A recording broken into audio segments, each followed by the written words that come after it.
All right, sisters, so we took care of breakfast, and so now we're going to move into the dinner lunch. So first, as we talked about in week 1, as we were learning to add on healthy steps using the Womb Wellness Nutrition Stacking Model, we initially started with preparing a healthy green salad. So this salad, which consists of kale and lettuce, I simply just got some organic kale, rinsed it off in some cool water, and I just took some romaine lettuce or green leaf lettuce, rinsed them off as well in cool water, and I'm just gonna chop them up. Keep it very simple. It doesn't have to be fancy. You just wanna make sure that it's in easy to chew pieces and in your container to carry to work or on your plate. Here, I have my salad bowl. It's a BPA-free plastic container. I like to use the Rubbermaid brand, but you can place your salad greens. This is about 1 to 2 cups of salad greens in your container.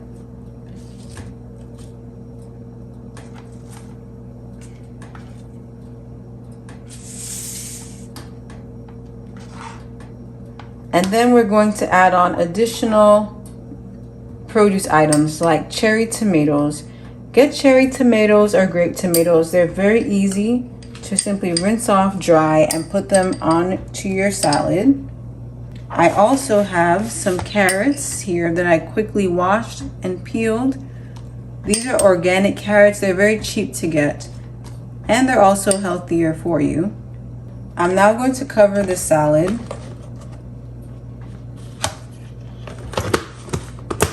If you can, if you just want to have the salad, it's good to carry some avocado or even olives with you because they're a great source of healthy fats. Leave them in a BPA-free container like this one, and that will keep it fresh as long as it's in a cooler or refrigerator. And of course, don't forget your mixed seeds of pumpkin, sesame, and sunflower seeds, which you can carry in a container like this to work. As discussed earlier, you can make a simple vinaigrette consisting of either lemon or lime juice. Squeeze your lime or lemon into any container that you have, or in this case, a glass dish, because we're just going to mix it in. You may add some olive oil. So add about a teaspoon here. A pinch of salt. To make it savory, coconut aminos is pretty nice. So add about 1 to 2 teaspoons of that. And if you like some Italian seasoning, you can add that as well.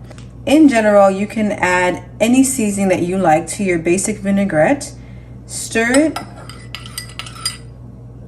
and then place it into a tight container and you can carry it to work. So you can have a salad similar to the one we just prepared with your lunch or for lunch, and a similar salad for dinner. Now, let me show you how we quickly prepare a simple, easy, savory curry chickpea recipe. You would have seen this recipe in week 2, but I wanted to use the same recipe again because it's really about mastery, making sure that you have the skills down and you don't want to overcomplicate your life with too many recipes that you're not actually going to use. So we're just going to quickly prepare that curry because that can be used for dinner or even for lunch.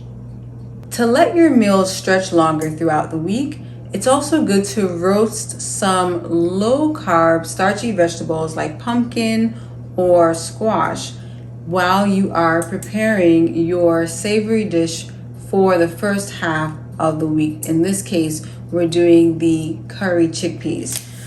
For the low-carb starchy vegetable, I chose pumpkin. You can get your low-carb starchy vegetables pre-cut at your local grocery store like butternut squash. Sometimes they may even have some yams that are pre-cut, but for the most part, I just cut my pumpkin in half, get rid of the seeds, and just put the 2 halves on the cut side down on the baking sheet, and I'm going to put it into the oven at 400 degrees Fahrenheit. When you do this, this allows the pumpkin to cook quickly, and it will cook within 35 minutes so that you can quickly prepare your curry chickpeas and have 2 different meals about for the week. So I'm going to put the pumpkin into the oven.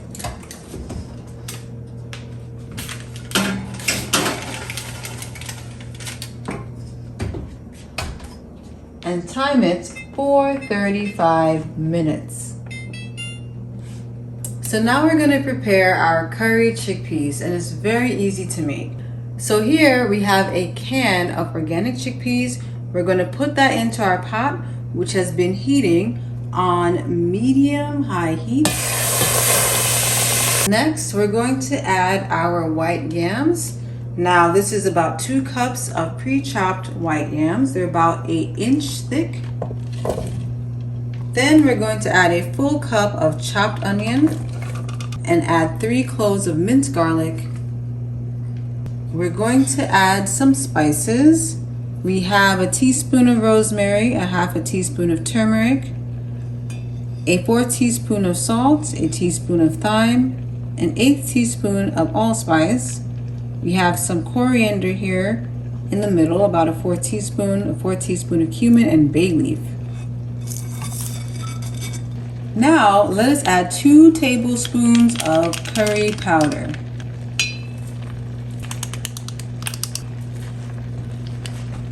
Add a tablespoon of tomato paste.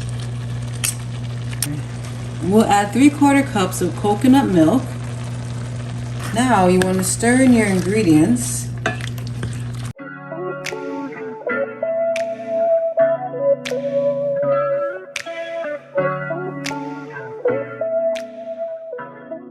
The water content seems a little low. We want to make sure that the curry's not burning. So I'm going to add about a 1/4 cup of spring water.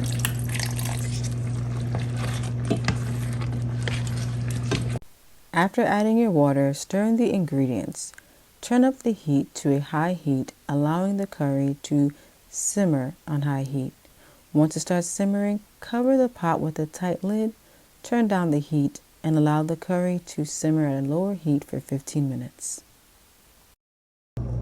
Later this week, when your curry chickpeas runs out, we're actually going to make a recipe called stovetop browned chickpeas. So instead of roasting the chickpeas, you just brown it on the stovetop, and you're gonna have it with the roasted pumpkin. So that's another type of dinner recipe to have that's excellent for balancing your hormones. It's easy to digest at night. Now, the best way to brown your chickpeas on the stovetop is to drain it in advance and allow it to dry a bit. So get a can of organic chickpeas or a regular can of chickpeas and allow it to drain and dry it a bit. Put it in your refrigerator so that you have it ready to go when you just want to brown it on your stovetop at night for a quick, easy dinner that you are going to love. So get your chickpeas ready, because we're actually going to brown these chickpeas on the stovetop for part 2 of the putting it all together portion of this meal prep series. It's been 15 minutes and our curry has been simmering on low heat. Let's now add the final touches. Add a squeeze of lime juice. Add 1 to 2 teaspoons of grated ginger. You're now going to add my favorite, some crushed cilantro to the curry. Now what I like to do with cilantro is when I buy it from the store, because it spoils so easily, I wash it and I just simply fold it up. I don't even chop it. I put it right into a Ziploc bag, let it freeze, and when it's frozen, crush that thing up. Don't make it complicated. And then pour a little bit in your meal. So we're going to add that into the curry. And this is optional, but in the end you can add a little bit of the coconut secret for savory flavor. Like 1 to 2 teaspoons. Mix your curry. Add a kale leaf. Stir the kale leaves into the curry until it is wilted but not overcooked. Cover up your pot. Turn off the heat and let it steam for 1 to 2 minutes. Now while your curry is cooking, your pumpkin is now finished roasting and it is now ready to be removed from the oven. It's very easy to do. Now what you're going to do is just let it cool, and I'll share with you what you're going to do with it afterwards. It's been 1 to 2 minutes and our curry is now complete. Once your curry is ready, you can enjoy it with your green salad, and you can add a little bit of millet, or you can eat it with a wrap. Now, once your pumpkin is cool, you're actually going to cut it into slices. We're going to save half of it in a baking sheet for the next couple of days after the millet runs out, and we're going to freeze the rest of it so it can be used for another meal in a different week when you're running out of food to prepare. So half of the pumpkin is going to be used for dinner for the second half of the week, and the other half of the pumpkin I chopped up into squares that I wrapped in parchment paper and then placed in Ziploc bags. So I have about 7 packets of pumpkin that can be used for meals for later weeks because they're going to be frozen in the freezer. All right, sisters, so that brings us to the end of part 2 for our lunch meal for the 4-week nutrition program for ladies with fibroids.